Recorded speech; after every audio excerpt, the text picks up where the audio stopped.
A cool fight scene? Check. Plot development? Check. Story progression? Check.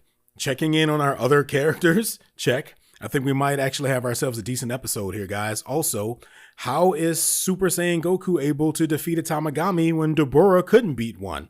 He was at least as strong as a Super Saiyan, right? Probably even stronger. Anyway, we'll talk more about it in a minute. Let's get into it.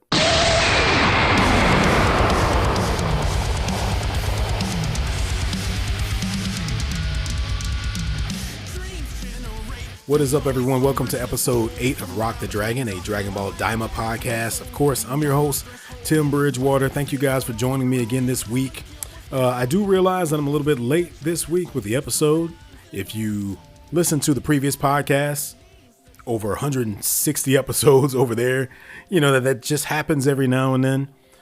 Sometimes, episodes kind of overlap. I do realize that episode 9 of Dragon Ball Daima is also out. By the time this episode is going out, the new episode is up.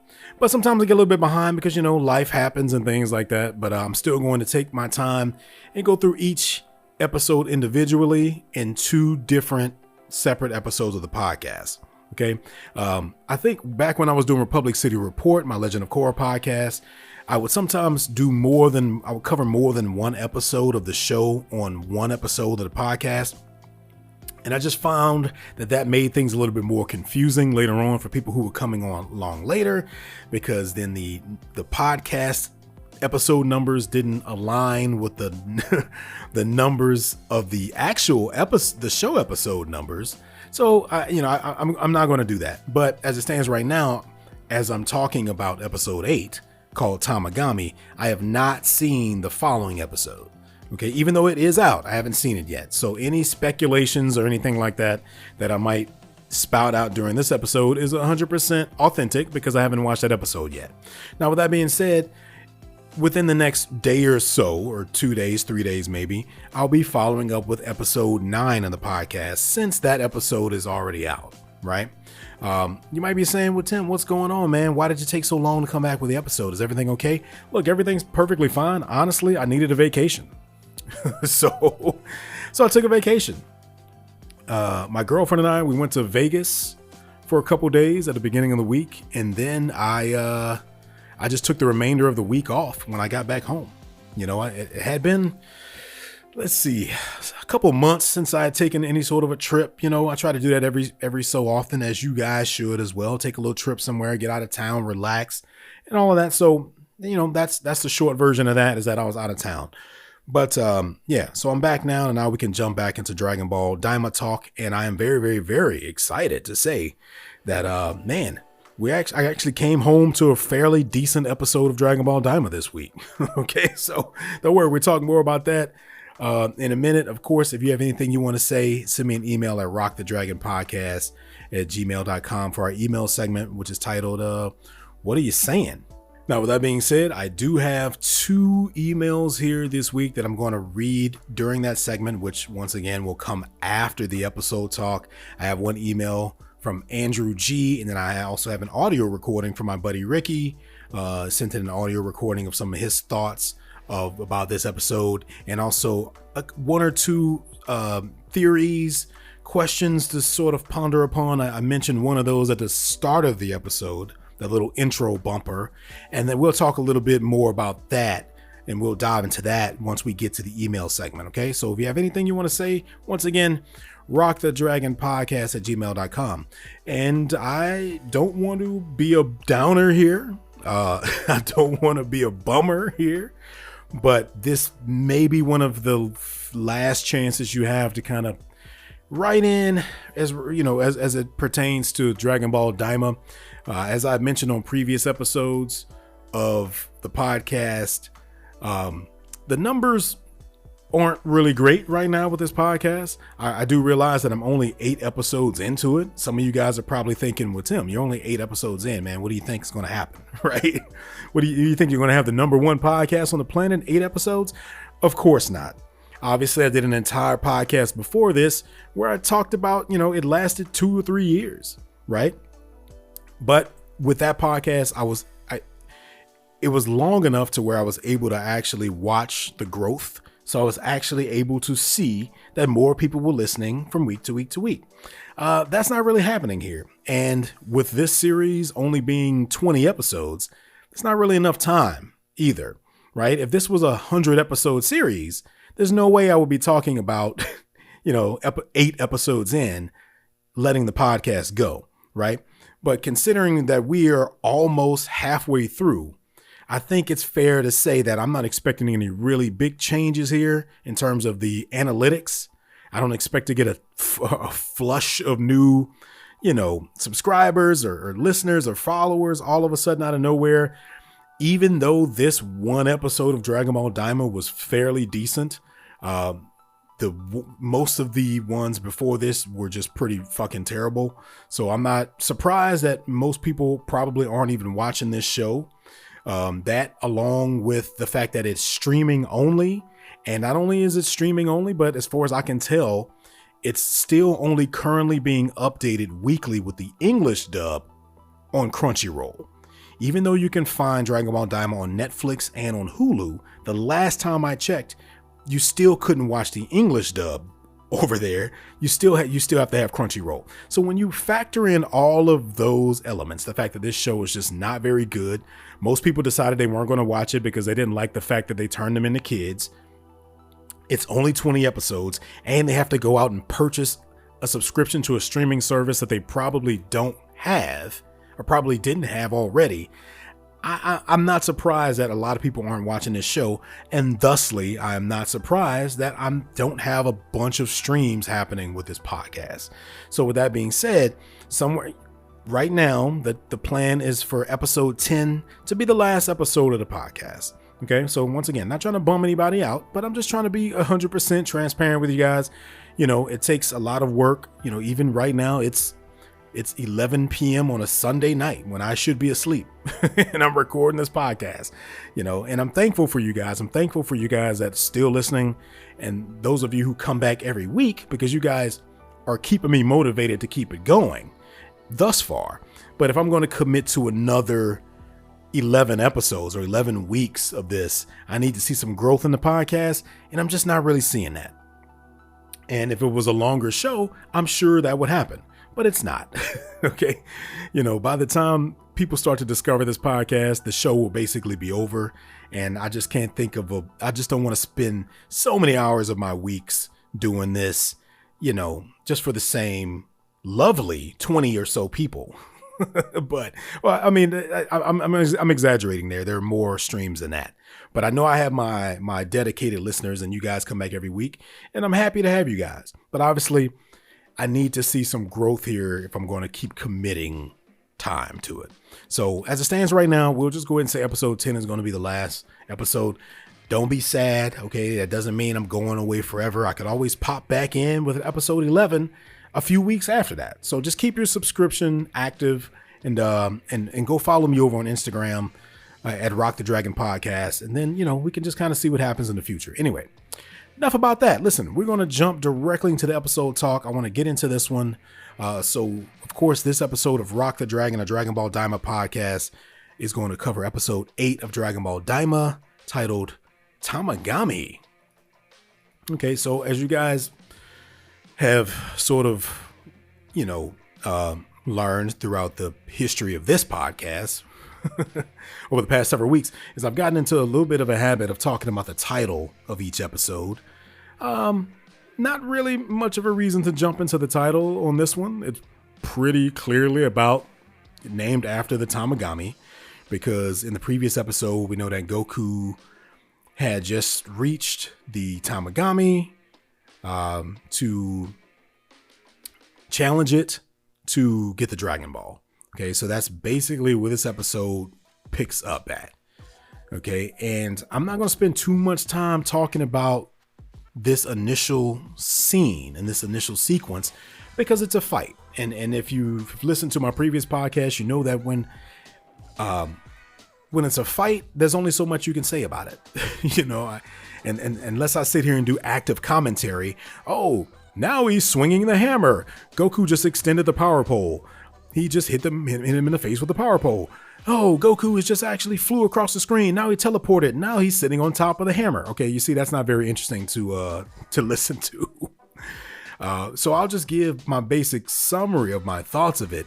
And of course, if there are any key moments in the fight, I'll talk about those, right? I believe this is the first time in this series that we have gotten a fight that is, of this scale, I would say. Everything else has basically been Goku fighting against these minions that you knew he was going to whoop their asses from the start. There was no concern here. Now he's actually fighting something that appears to be a challenge, especially because we don't know how strong these Tamagami are. All we've heard about is how no one has ever defeated one. So we have to assume that they're pretty strong. However, we also know that Goku's pretty strong too. Okay, so quick sort of summary of this opening scene and this opening fight sequence is that it's incredible. It's really good. It's really well done. It's really well animated. It looks great. I've talked in previous episodes about how much, this whole heavy air concept is really stupid, considering the fact that Goku's trained at all sorts of levels of gravity at this point. But I broke it down on previous episodes. We know why they did this. They wanted to find a way to depower him to make this a little bit more interesting with him fighting as a kid. And because of that, we're able to get some better choreographed fight sequences that we didn't really get in Dragon Ball Z or Dragon Ball Super necessarily, because they move so quickly at high speeds. We don't get a lot of slowed down sort of choreographed fight sequences, and we've been able to get that in Daima, and that has been one of these sort of shining aspects of this series, in my opinion. So this fight sequence is really, really well done. I really don't have any complaints about this. We can say what we want about Dragon Ball Daima, but the animation has been pretty excellent the entire series, and they just keep it moving here with this. Now, what we do get to see is some of this Tamagami's abilities. So we do get to see some sort of, I wouldn't call it character development for the Tamagami, because these things aren't the kind of characters that I think are going to need development, so to speak. Now, I would have liked a little bit more backstory on them, because we barely got any backstory. We know that this Namekian, this from the demon world, which I can't remember his name right now because they basically introduced him one time and we haven't seen him since. Okay. We know that he created them. We don't know exactly why, but we know that there are these 3 Tamagami, and each one is designated to look after a specific Dragon Ball. So we know that much. I wish we knew more, because then this fight would mean more, but we'll talk more about that in a minute. So there's a very, very epic moment here during the fight where the Tamagami is basically trying to crush Goku with his hammer, and Goku is using the power pole to sort of push this hammer away. And then we get a close-up on his eye, and we see a little spark, and we see it start to turn bluish green. Okay, and we know what's coming at that point. We know that Goku's turning into a Super Saiyan at this moment. Okay, and I mentioned this before in previous episodes. By this point in Goku's career as a fighter, we know that he's turned Super Saiyan multiple times, right? But they still found a way to make it interesting for him to do it here. Instead of him just powering immediately up to Super Saiyan at the start of the fight, which he could have done, they found a very creative way of integrating it into the fight so that it actually meant something, because it was a moment where he needed the extra strength. He was about to get crushed by this hammer, so he decided to unleash Super Saiyan and gave us a pretty nice transformation, very, very brief transformation sequence as a result. And it feels good. It feels good. And I'm watching a version of it right now with subtitles, but I'm not able to hear the audio. But if I'm remembering, the music that kind of kicks in whenever he actually transformed was a very, very cool sort of musical choice there. I do remember that being a thing. And of course, you know, he goes Super Saiyan. All of a sudden, this hammer is nothing. I mean, he basically just destroys this thing. So we have a pretty good idea of what's going to happen at this point. You know, it doesn't take us long to realize that this Tamagami specifically isn't going to pose much of a threat to Goku, based on what we've just seen from how just going to Super Saiyan allowed him to just basically toss that hammer away like it was nothing. Okay. Now, with that being said, they haven't talked much about this, but I'm going to assume that each Tamagami is going to be stronger than the previous one, right? So I don't expect him to go fight the other two and it be this easy. That would be, well, then again, the writing has been really bad in this show, so maybe that will happen. But I'm going to assume, you know, the other Tamagamis will be stronger than this. So it's okay. It's okay, I think, in this moment to have this one be kind of a pushover. Because you know, it's only going to build from this point on. So we get some more pretty cool, you know, spinning camera shots and 360 stuff going on here, and everything looks great. We got a lot of energy waves being blasted around. We hadn't seen much of that this series because, well, Goku just really hasn't needed to do any of that because he's been fighting these weaklings that didn't really stand a chance anyway. I love this shot of the Tamagami spinning around and just kind of sending out each individual blast around this arena, essentially, is what it kind of is.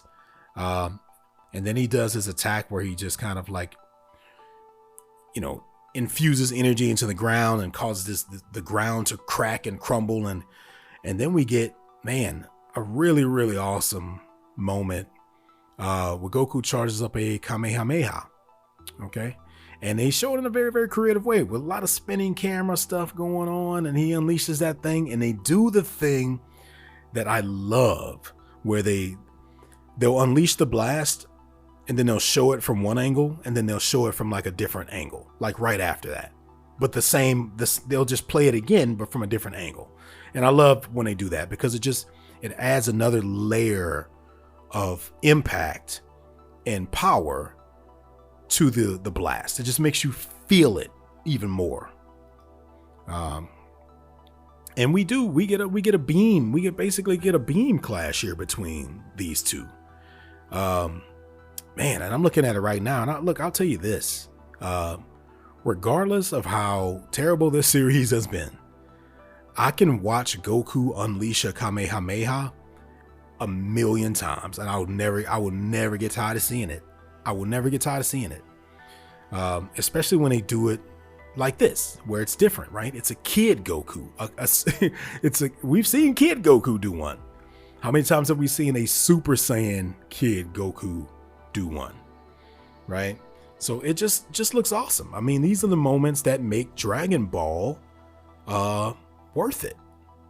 These are the moments that they're known for. This is what they do right. This is what they're best at. This kind of stuff, making you feel the weight of a fight when you're in it. Now, granted, they're not as good at it as they once were. Okay, because we all know Dragon Ball Z got it perfectly with the weight and the stakes and all of that stuff here. But at least it's a good fight, and at least I'm really feeling the weight behind this fight, and it feels like a real fight. Now, we know no one's going to die here, right? So there are no stakes, but it does feel like a real fight. And even more awesome than that, the Tamagami sort of, I guess he kind of reflects the Kamehameha up into the sky, because remember, like, I knew they weren't going to let Goku destroy this thing, right? So if they want Goku to hit someone with a Kamehameha but not kill them, then they usually do something like that, like have them reflect it up into the sky or something like that. And then he uses that moment to get in close and deliver a really strong elbow to the gut of this thing. And it's really, really well done. Now, I want to make a note here of something because we're going to come back around to this when we get to the email segment. I want to make a note here that after Goku delivers this blow, we can see his aura and we can hear his aura, and it has the crackling sounds in it with the electricity, right? So we can see those little bits of electricity in his aura. Okay. We're going to come back around to that when we get to the what he's saying segment. But I just wanted to mention that right now. Okay. So, yeah, I mean, look, he beats the thing. Okay. I said I wasn't going to go into too much detail about it. He beat him, he basically Tamagami yields because he knows that he doesn't really stand a chance here.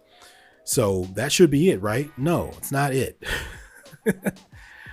Now, this next segment, I won't talk too much about either because it's nothing really to talk about. We find out that there is another level to this. It's not just a fight. Now it's a game, essentially. And this is the sort of, the cup. We've all seen the cup game, the ball cup game, where you put a ball inside of cups and you rearrange them around. And, we've all seen this. And is this kind of silly? Absolutely. But does this also feel like a Dragon Ball thing to do? Yes. So I don't really have a problem with it in that manner. I'm just very curious of a couple of things. And one of those things is that is this setting a precedent for the other fights with the other Tamagami? Does that mean every Tamagami is going to have to be defeated physically first, and then there's going to be a mini game after that they have to also win? Secondly, it kind of feels like cheating the way this ends, right? Because it ends with the Dragon Ball not being in any of the cups at all. And Goku just happened to notice that because he's Goku, right? But to me, if you're going to create Tamagami and their jobs are to protect the Dragon Balls, and you have to fight them, and then you have to play a mini game after, then I feel like that mini game needs to be fair, right? Because you have to make rules for this kind of shit. Otherwise, what's the point? Right? Well, the rules aren't fair if you cheat and the ball is not in the cups at all, right? Now that's kind of a nitpick, but I'm just saying that, like, it just doesn't seem like a fair thing. I mean, yes, he happened to notice that the ball was not in there, but if he hadn't have noticed, then he shouldn't be penalized for that because this thing didn't follow the rules, right? The rules was that the damn ball was supposed to be in one of the cups, right? But he broke the rule. So if Goku wouldn't have gotten it right, to me, he still would have had to forfeit the Dragon Ball. But I'm getting a little bit too technical. I know, Tim, you're thinking about it way too much. I get it. But these are the kinds of things that I'm saying that, sometimes it's the little details that can make or break an episode or a scenario. And it just kind of thinking about that kind of took me out of it. Now, the other thing I want to mention here is that I just wonder from a writing standpoint, from the writers, why they decided to add this. I mean, it's not even a criticism. I'm just curious. Like, I legitimately wonder what made them feel like just having him fight the Tamagami wasn't enough. Whose idea was to say, oh, you know what? Let's have him play a game of ball cup or whatever the hell after too. I'm just curious, like, why even go that route? Because it's not like it needed to be some sort of test of like skill or intelligence or something like that. I mean, it was all they talked about was a fight. Okay, so I'm just curious from a writing standpoint why they decided to do this.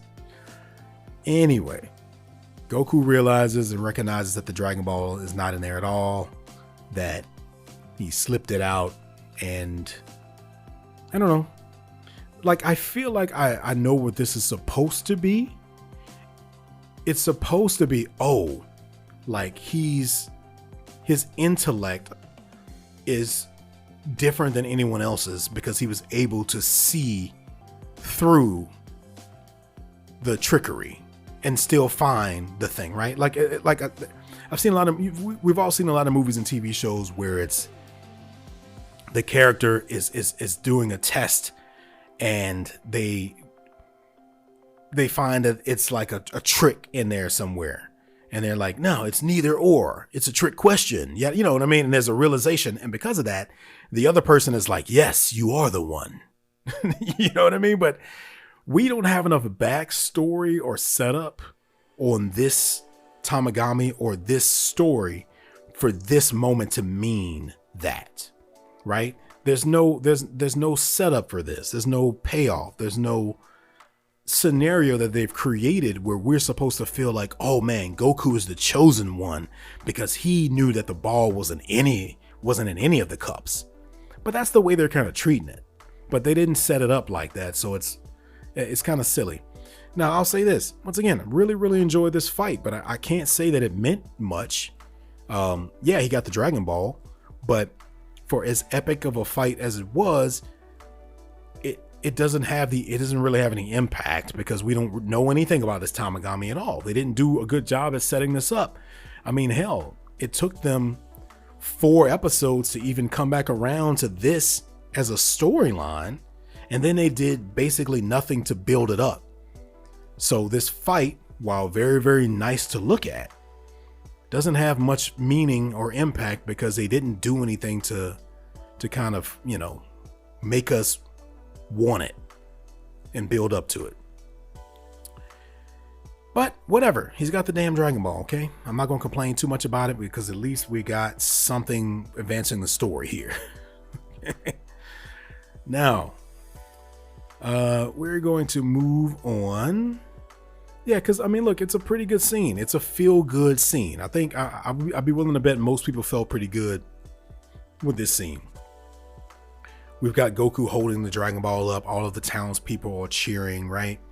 And if we spend a little bit more time with these townspeople and we knew what their motivations were and their investment was in this or something like that, then we could feel a little bit better about this, but we don't, it's just not really coming across that way.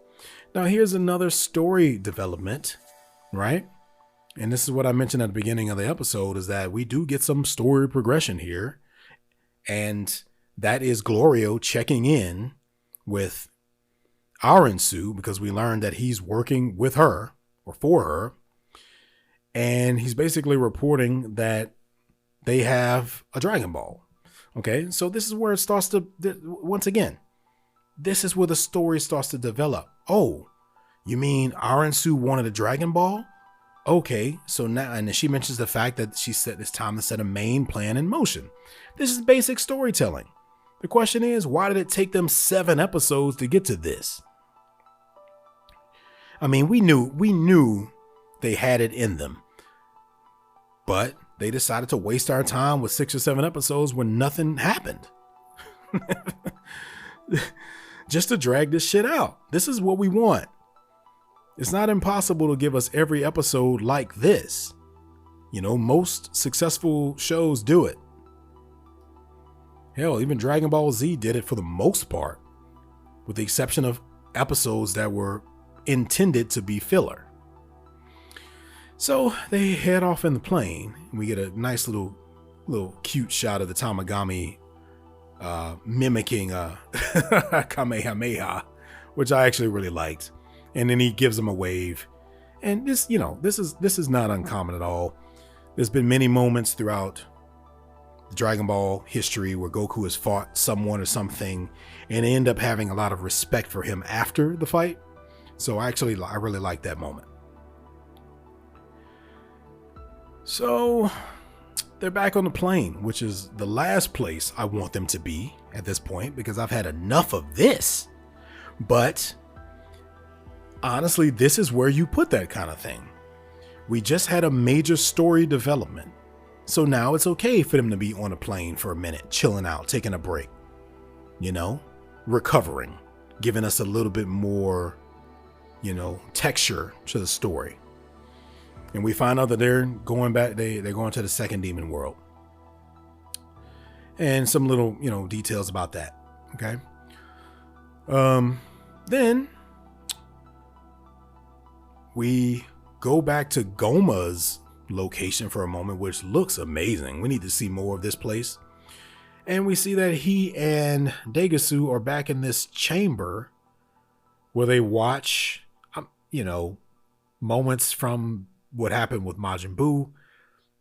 I'm not entirely sure why they're back in there doing this again at this point.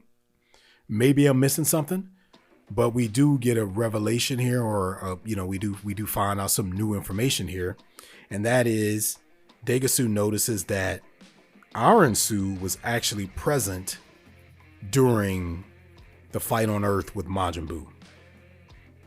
Okay, now typically speaking, I'm not a big fan of this kind of stuff. I mean, you guys, I've talked about this before. I don't really like when they fuck with Dragon Ball Z. Meaning, they changed Trunks' hair color. That really pissed me off. They go back and tell us that Beerus was the one who ordered Frieza to destroy planet Vegeta, and stuff like that. Like, don't retcon anything in Dragon Ball Z, because that's the pillar here, right? That's the one that we all love. Even though it's not perfect, we all love it. Now, granted, the Buu saga was the weakest part of Dragon Ball Z, so I don't mind the fact that they're trying to flesh that arc out. I appreciate the fact that Daima is doing that. It's almost like they said, hey, people hate the Buu arc. Let's try to make it a little bit better by exploring some of these ideas more and fleshing some of this stuff out. I'm okay with them building things out and introducing new things like, the demon world, yada, yada, yada, right? Not crazy about them inserting Aransu into this. Okay, and we'll talk more about this in a minute, because there's even more revelations about what happened as far as Majin Buu's origin. But it is what it is. She was there. We see her pick up a little remnant of Buu and place it into a little, container jug thing, jar. So this is story, though. So I have to give them credit. This is story. They just discovered that she was there. Okay, so that's this conspiracy. I think the first episode of this series was called Conspiracy. Now we're actually this first episode of this series was called Conspiracy, I believe. And now we're starting to see what that could be, what that means. Obviously, she's up to something. Okay. And I think I mentioned this early on, but I feel like she's actually probably the real villain here. Goma's kind of being, the focused, but she's clearly in the background manipulating some shit. But, it still remains to be seen. And they do have my attention here, and I am interested, so I do have to give them that. So we see Aransu. She goes to this little house. We see a lot of elixirs and potions and things like that. We see a woman standing over a cauldron. Okay, so we can pretty much, assume that this is intended to be a witch of some sort. And she mentions here that having the little chunk of Buu added to this mixture is exactly what they needed for whatever it is they're trying to do. Okay, so then she brings this thing outside.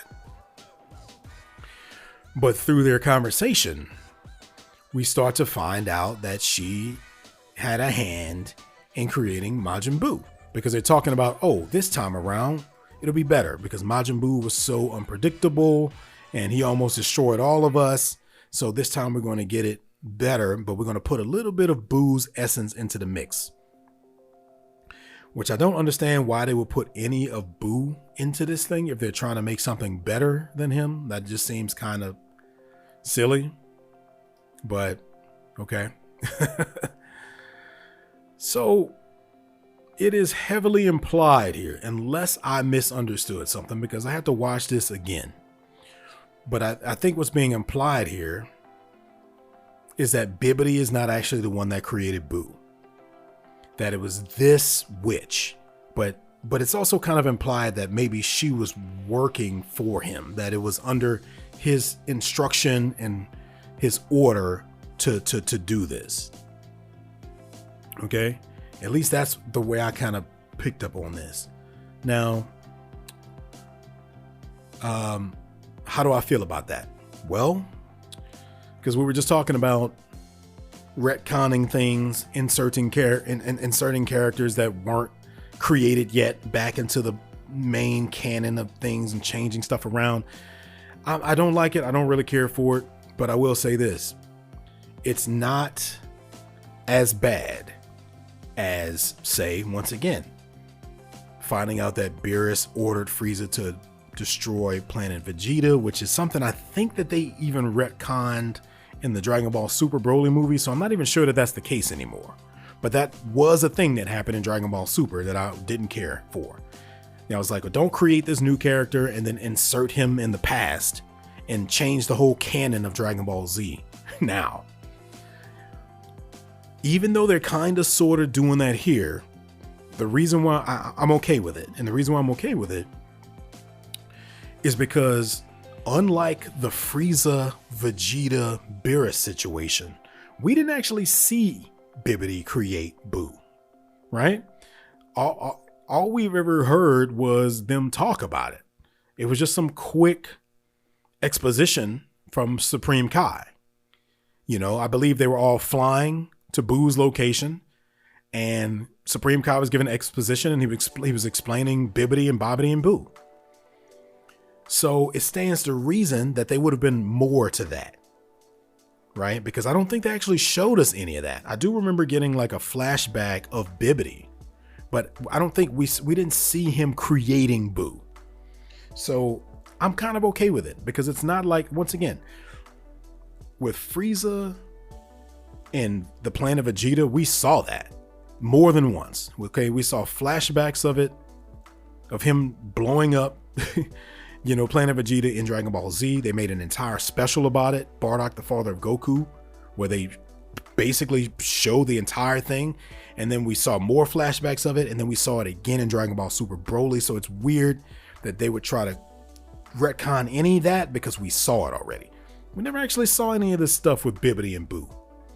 So it stands to reason that maybe Supreme Kai didn't have the full story, and maybe he just assumed Bibbidi was the one that created him, but it seems like this person may have been the one to actually do it. Okay, unless I'm misunderstanding something. But I think what we're supposed to take away from this is that they're trying to create another Majin Buu, but one that's more controllable. Okay, and you can see how that could be very, very dangerous too. And we get this shot where they're showing the steam and the smoke coming out of this cauldron. And if you look very closely, you'll notice that each little figure that comes up in this smoke is a different form of Majin Buu. I don't know if you guys noticed that. It's one of those things where, like, if you pause it, you can see it, but in the smoke, you can see, you know, Kid Buu, and you can see, you know, Super Buu or whatever, you know what I mean? You can see them all popping up kind of one by one. So I thought that that was a pretty cool, just a little Easter egg that they didn't have to put in there, and they put it in there. Speaking of putting it in there, Aransu puts her saliva in the pot too. Apparently, this is supposed to have some sort of more connective effect, where she'll have an easier time controlling this thing, because I guess it'll essentially be a part of her. That's the way I interpreted that. But then we also learned that, you know, this could backfire on all of them. But her plan is that if it does, in any sense, she'll use the Dragon Balls to, I don't know, somehow fix the situation.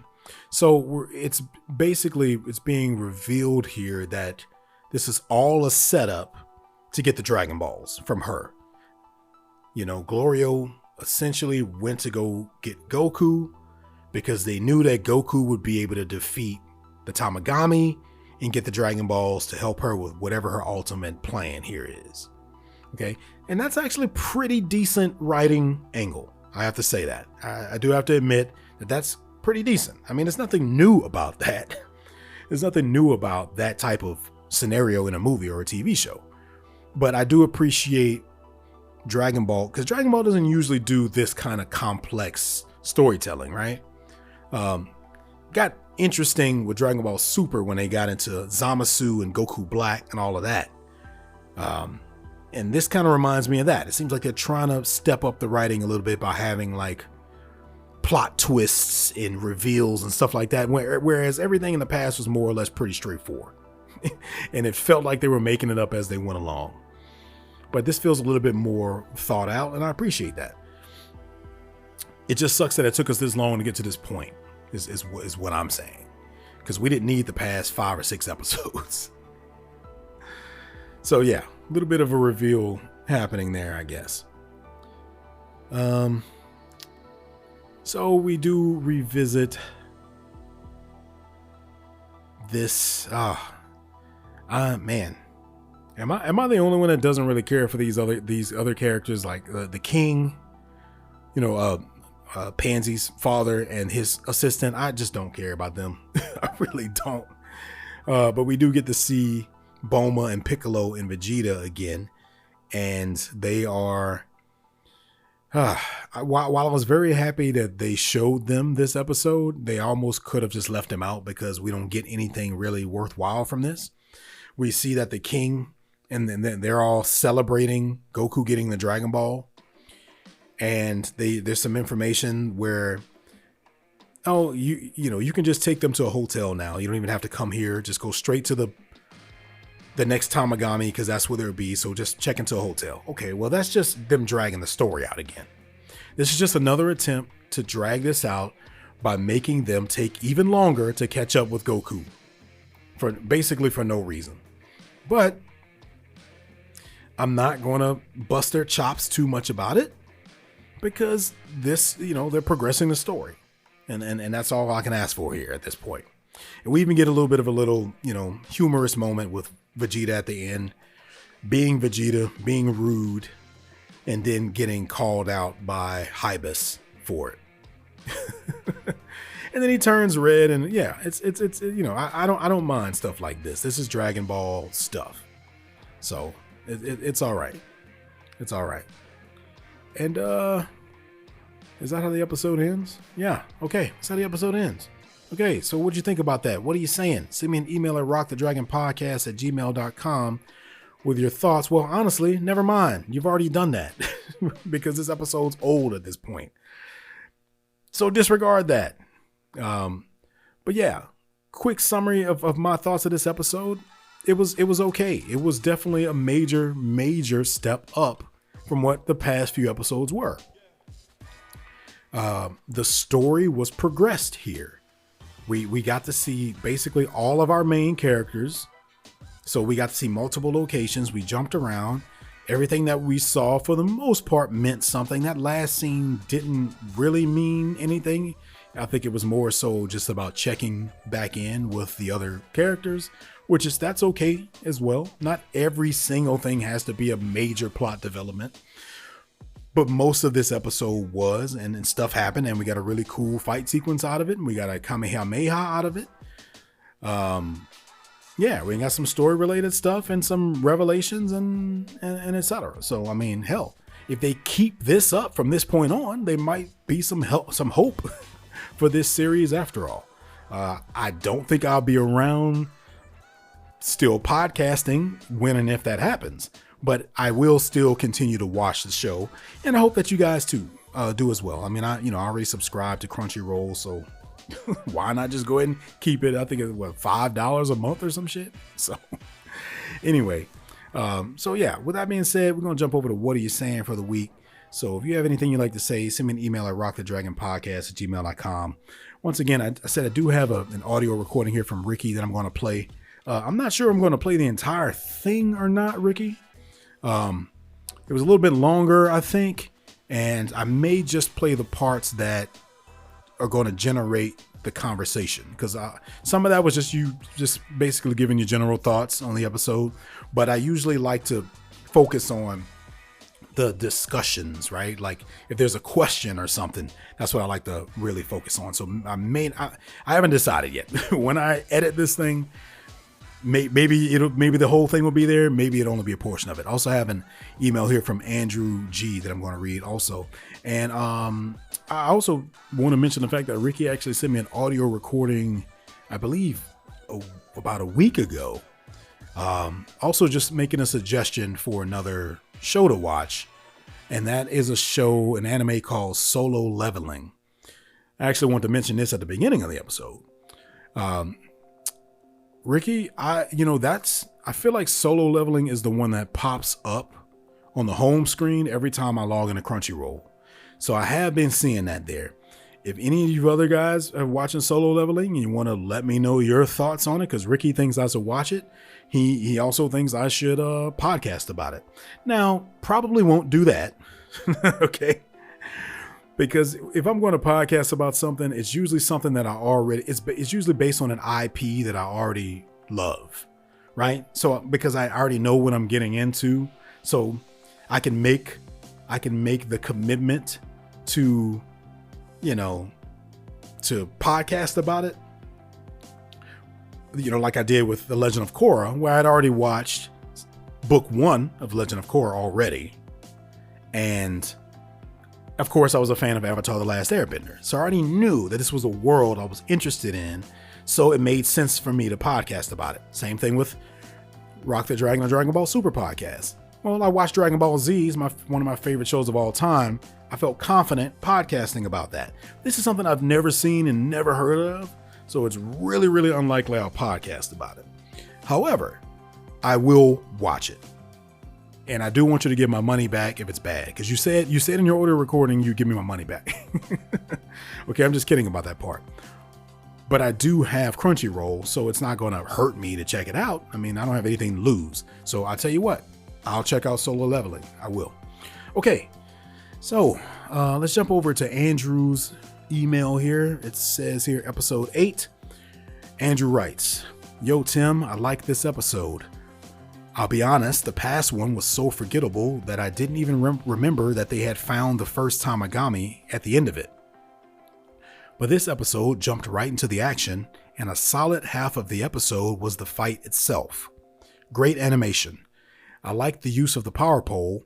It almost seems OP, actually.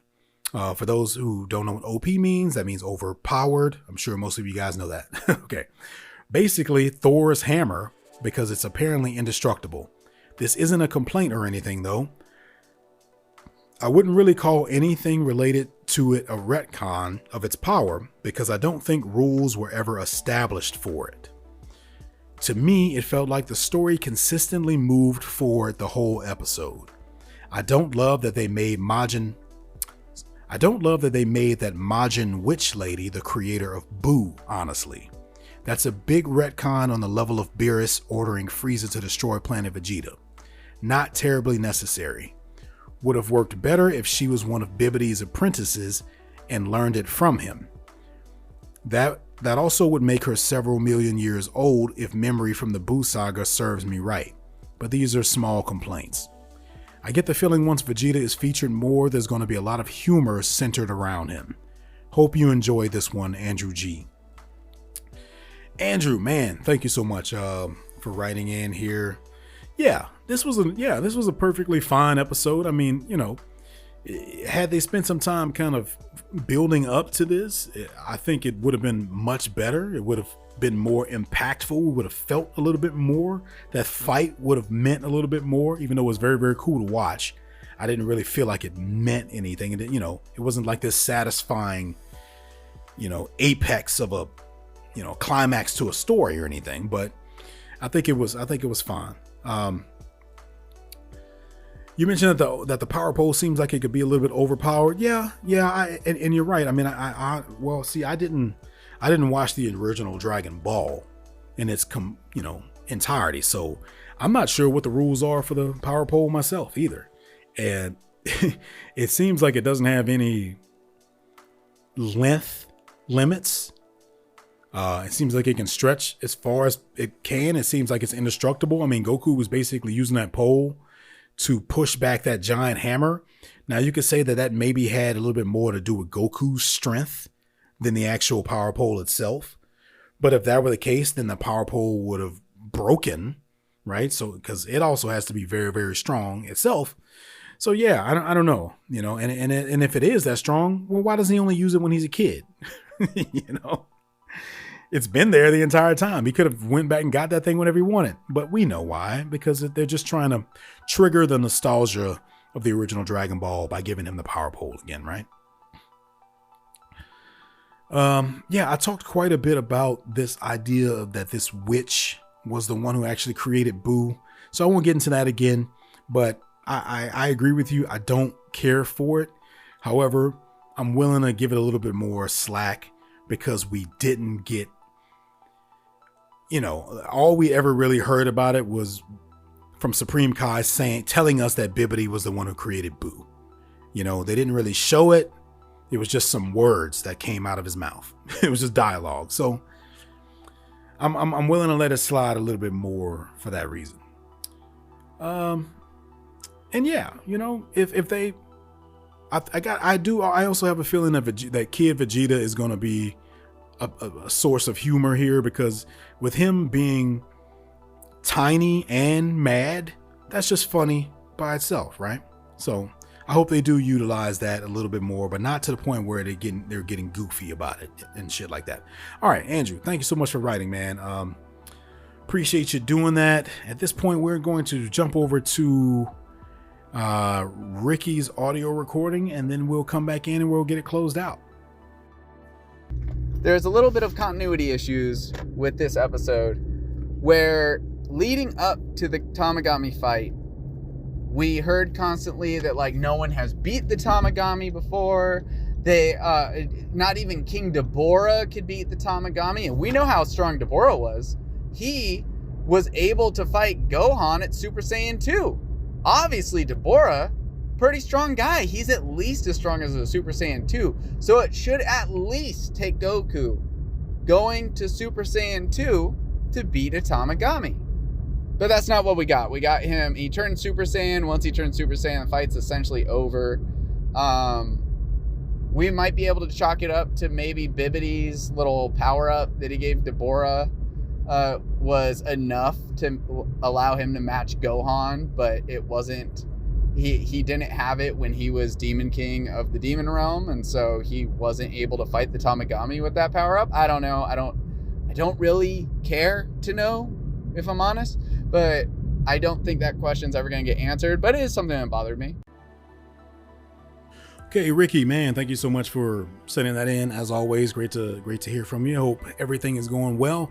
I did want to touch upon that part there in the middle that you were mentioning about Dabura and the Tamagami, and kind of sort of, and I had to listen to it a couple of times because I wasn't entirely sure what you were getting at with that the first time around, but I'm gonna try to see if I can recount that and just make sure that I'm getting this right.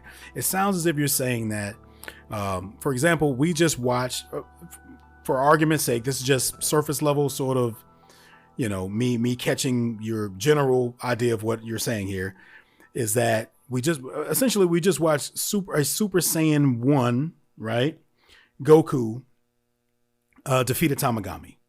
And we've been told several times that Dabura has tried to defeat a Tamagami, but he couldn't do it.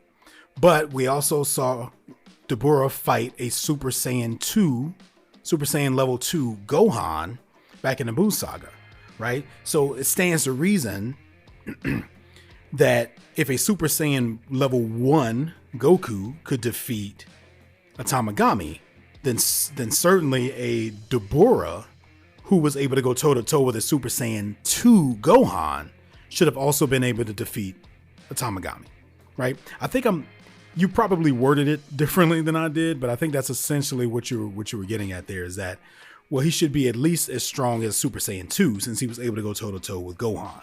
So he should have been able to beat a Tamagami, right? I couldn't remember exactly how that fight turned out between Dabura and Gohan, so I looked it up. I went and rewatched that scene because I was like, well, how did that end exactly? Because yes, I guess the idea was that they were basically neck and neck, more or less, right? Because I remember them going at it for a while, but I couldn't remember how it ended. Well, it ended because Vegeta was complaining so much about the fact that he wanted to fight Dabura because he felt like Gohan wasn't doing a good job, that's when Dabura noticed how angry Vegeta was. And so he stopped the fight to go and tell Babidi that he thought that, oh, we can use this. We can use the evil inside of him to manipulate him to join our side. Right.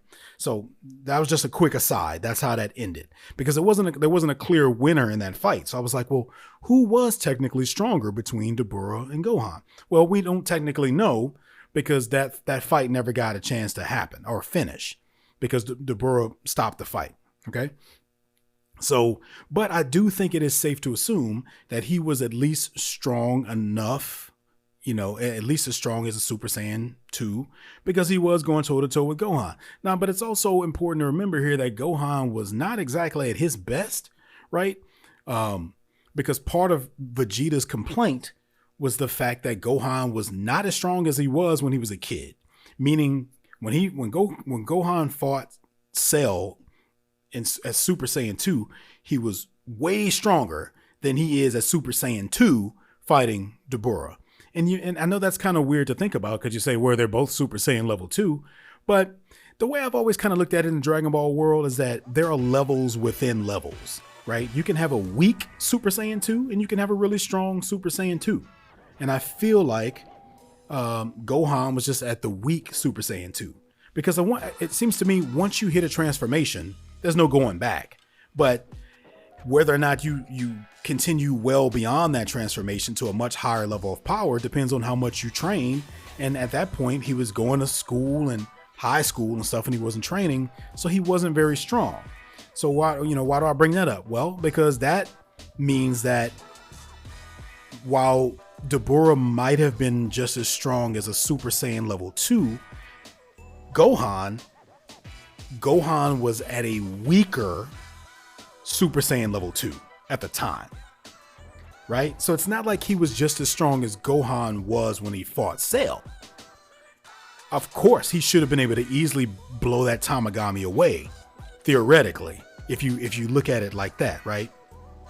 But he wasn't fighting a fully realized Super Saiyan 2, because like the way I look at it is that there are levels within there, we've seen it a bunch of times. I mean, because I think there's an argument that can be made that a Goku Super Saiyan level 1 could still beat that weaker version of Super Saiyan 2 Gohan.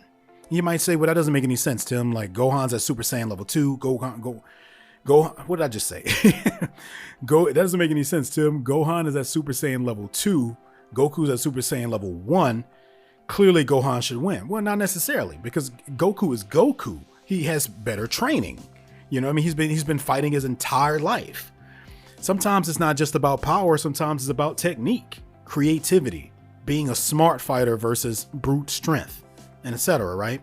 So I don't think we can necessarily make a one-to-one sort of comparison and say that Dabura should have been able to beat the Tamagami in that case. Now, here's the other part of the scenario here.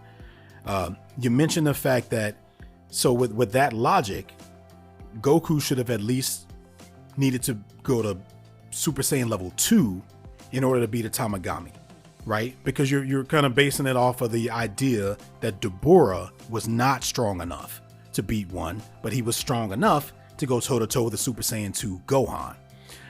I'm not entirely sure that Goku did not go Super Saiyan level 2 in this fight. Okay, so if you remember early in the episode, and I said we were going to come back around to this, there's a moment after he blasts the Tamagami with a Kamehameha where he has that electricity in his aura, right? Now, here's the thing. I don't know if the electricity being in the aura is a definitive indication of Super Saiyan level 2 or not. It has been my understanding that that was the case, because that was one of the defining differences with Gohan. When he turns Super Saiyan level 2, he had the golden aura and he had these electricity, streams going through his aura. So to me, that has always been an indication of Super Saiyan level 2. Now, because of the continuity problems that just the creators have had and the writers have had over the years, I'm willing to bet that that's not the case in every single scenario, right?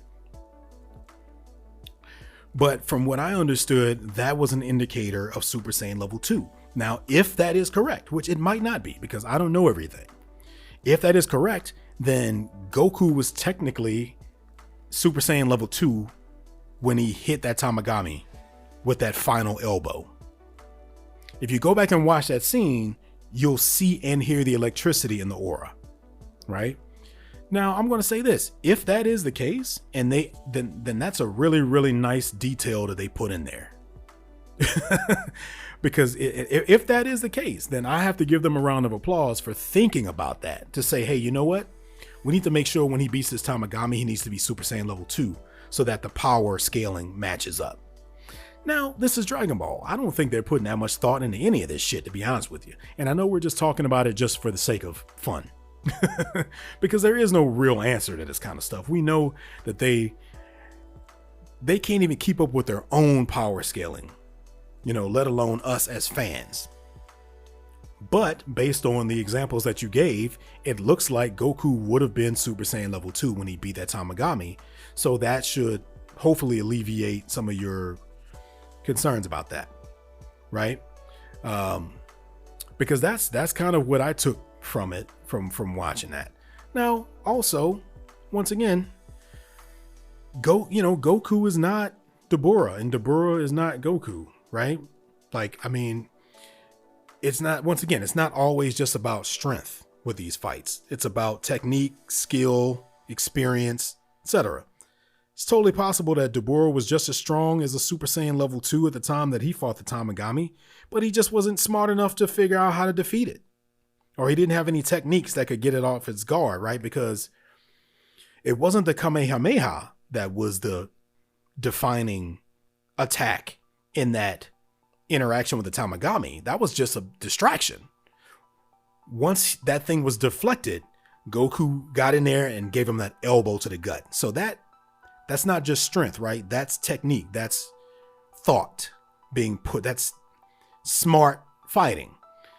Maybe Dabura couldn't do that. Maybe Dabura just tried to spit on him and turn him into stone, and that just didn't, that didn't work. You know what I mean? So, hey, I tell you this. I appreciate you bringing that up, though, because it generated some pretty good discussion and got my brain moving, and it made me realize that, hey, there are really some details in these fights that they could be putting in there that I didn't notice. Like all of a sudden I realized that there was the electricity in the aura. So once again, not that that's a definitive characteristic of Super Saiyan level 2, because I don't think that they've done it every single time. Out of all of the Super Saiyan transformations, Super Saiyan level 2 is the hardest one to identify, right? Because it's not as distinctive as the other ones. Obviously, level 1 is really, really distinctive because their hair stands up and changes color and their eyes change color. Level 3, very, very distinctive, right? Eyebrows disappear, hair grows to a crazy length.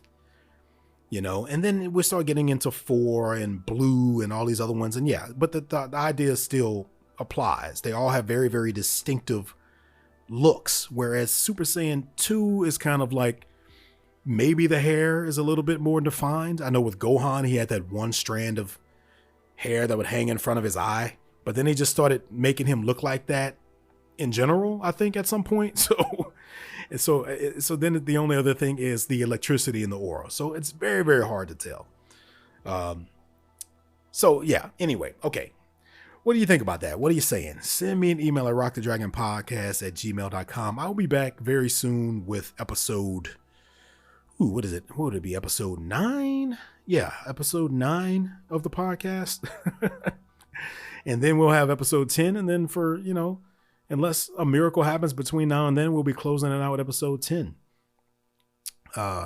So get your emails in now, get your thoughts in now. I still would love to get some reviews, some ratings. It'll still help. It'll still motivate me to keep going or return to the podcast if that's a possibility at some point.